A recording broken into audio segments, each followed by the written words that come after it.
Selamat datang kembali di video yang baru, yaitu mengenai force motion 2 ya,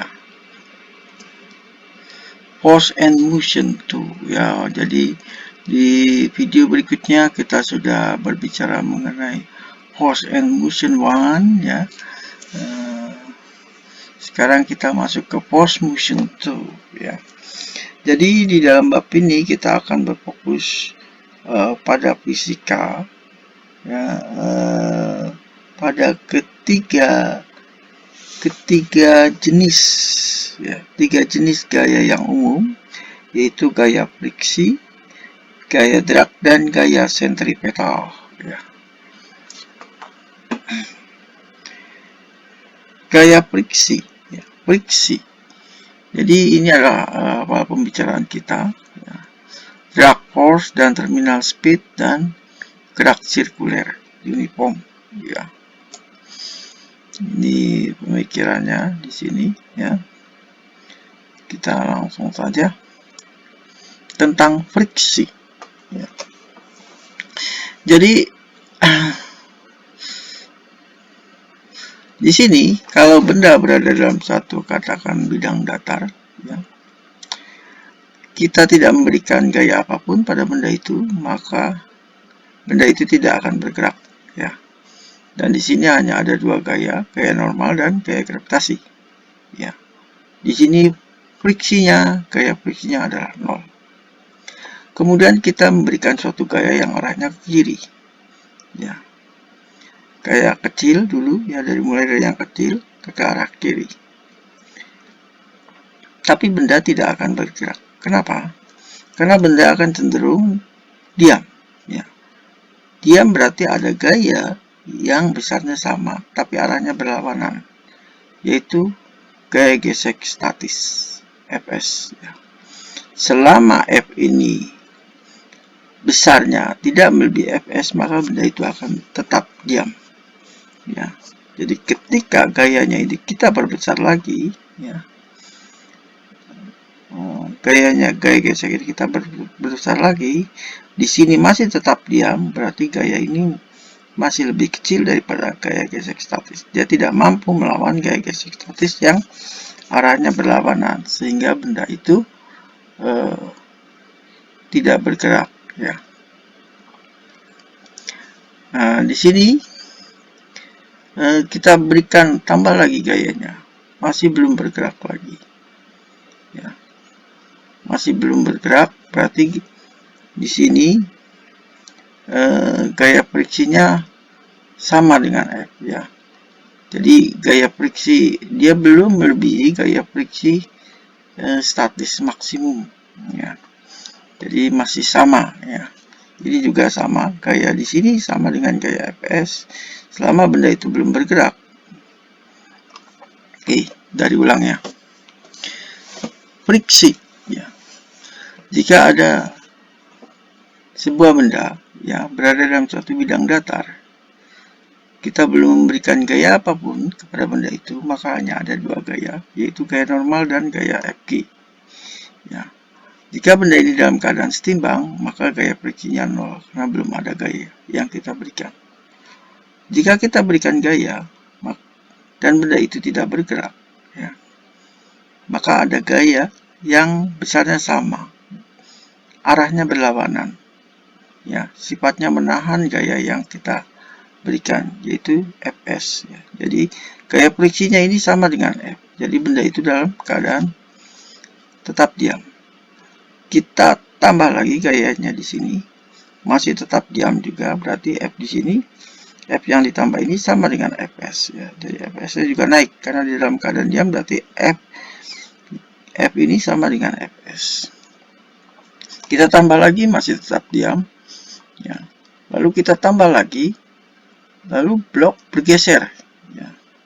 Ketika blok bergeser, maka F di sini ya, F di sini sudah melebihi gaya friksi maksimum ya, sehingga ketika diperbesar mencapai titik maksimum nilai Fs, maka dia akan berbentuk grafik seperti ini ya. dan seterusnya benda akan bergerak, ya, bergerak. Dan di sini ada gaya gesek. Kalau tadi statis, ya sekarang ada gaya gesek kinetik. Jadi gaya gesek kinetik adalah gaya ketika benda itu mulai bergerak, ya, ketika bergerak. Jadi gaya gesek kinetik ini cenderung konstan, ya, cenderung konstan. Ya. Kalau gaya gesek statis itu sesuai dengan gaya yang diberikan, ya, sampai mencapai titik maksimum gayanya lebih baru dia akan menuju ke gaya gesek kinetik. Oke, nah lanjut. Sifat friksi. Nah, jadi sifat friksi yang pertama adalah jika benda tidak bergerak, ya, maka gaya friksi statis Fs dan komponen F, ya, yang sejajar dengan permukaan itu akan sebanding, balance satu sama lain, ya. Jadi di sini besar daripada gaya dan Fs itu besarnya sama, hanya arahnya yang berlawanan, gitu ya. Selama benda itu tidak bergerak, ya.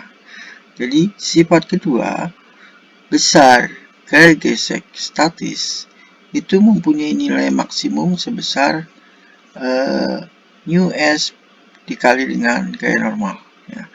Ini koefisien gesek statis, ya.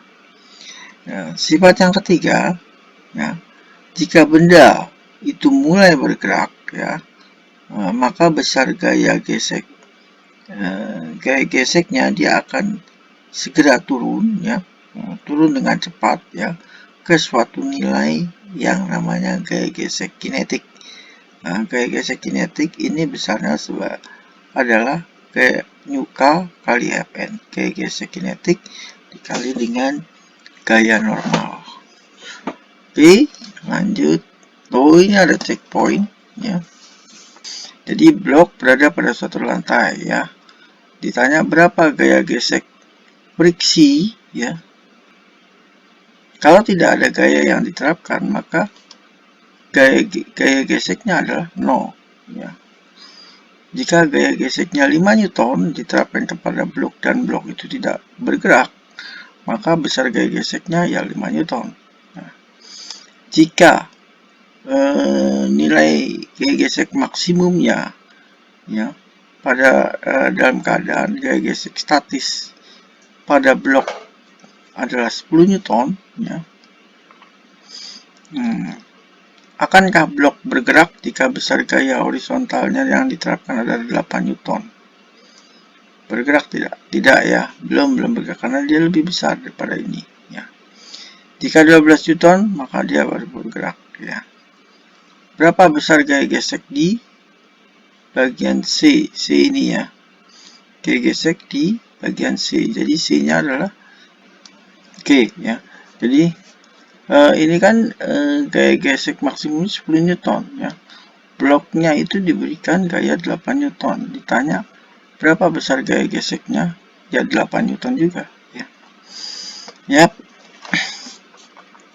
Lanjut, ya.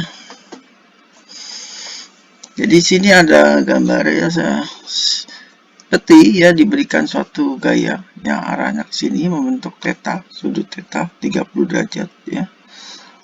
Besarnya 12 Newton diterapkan ke peti ini 8 kg, ya. Koefisien gesek statik di antara blok adalah 0,7, koefisien kinetiknya 0,4, ya. Apakah blok mulai bergerak, ya, bergeser? Jika apakah blok akan bergeser atau tetap stasioner, ya. Berapakah besar gaya friksi pada blok K, ya. Jadi pertanyaannya, apakah blok akan bergeser atau tetap stasioner, ya. Di sini gaya yang diterapkannya ini adalah 12 Newton, ya. Jadi kita uraikan dalam arah sumbu X dan arah sumbu Y, ya. Arah sumbu X berarti adalah F cos theta, ya, sebesar 10,39. Arah sumbu Y, maka di sini ada Fn, ada F sin theta, ya. Mg, ya, karena dia masih berada di lantai, maka percepatan arah vertikal adalah 0. maka Fn adalah sama dengan Mg plus F sin theta, gitu ya. Nah, sekarang Fs maksimum adalah nu S dikali dengan Fn. Ya, dikali dengan Fn, sehingga kita dapat Fs maksimum adalah 59,08.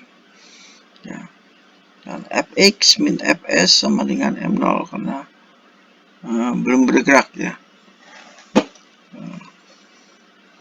Oke, ya, ini di sini Fs-nya 59, ya, Fx-nya 10,39, jadi dia belum bergerak. Karena belum bergerak berarti A-nya 0. Ya. Dia A-nya 0 berarti Fs sama dengan Fx, ya 10,39 atau sekitar 10,4 Newton. Ya, ini gambarnya ya, diuraikan. Ya. Tidak ada masalah, mudah-mudahan mengerti. Kita lanjut lagi ke slide selanjutnya. Ya. Ini ada panis video ya yang ada di web. Ya.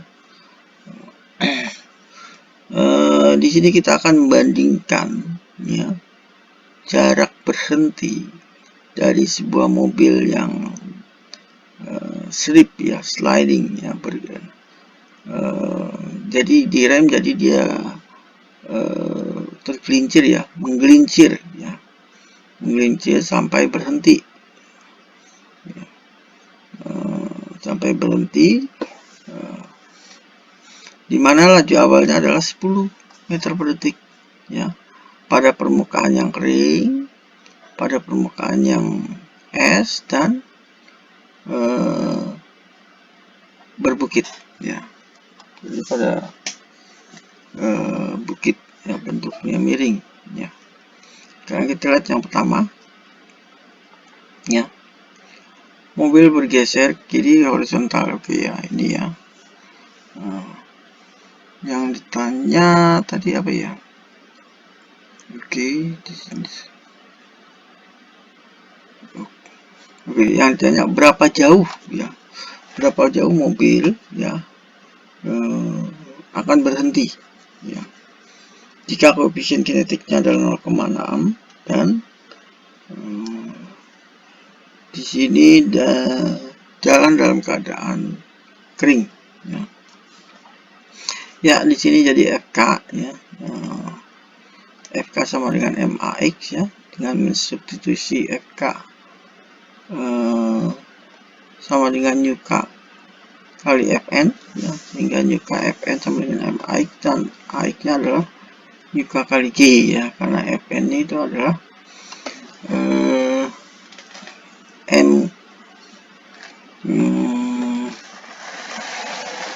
Fn-nya adalah gaya normal ya, gaya normal.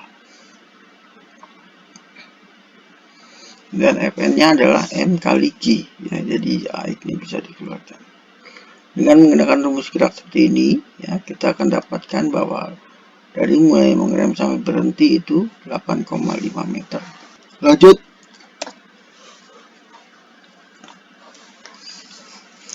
Jarak berhenti jika jalan itu ditutupi es ya, ada lapisan esnya dengan NUK sama dengan 0,1 ya. Di sini jawabannya adalah 51 meter. X min X0 51 meter. Nah, sekarang kalau dalam keadaan berbukit ya, dengan theta itu kemiringannya 5 derajat.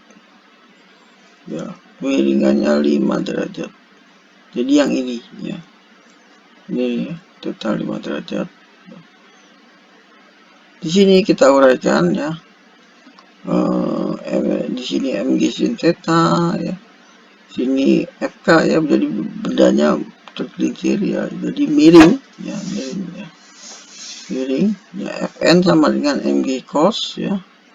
Di sini FK sama dengan Mg sin theta sama dengan MAX ya. Karena FK sama dengan NUK Fn, jadi Fn-nya bisa kita ganti ini ya, sehingga kita bisa keluarkan AX-nya. Itu AX-nya sebesar min 0,122, jadi minus ya, karena diperlambat, direm ya. Jaraknya adalah 400 meter.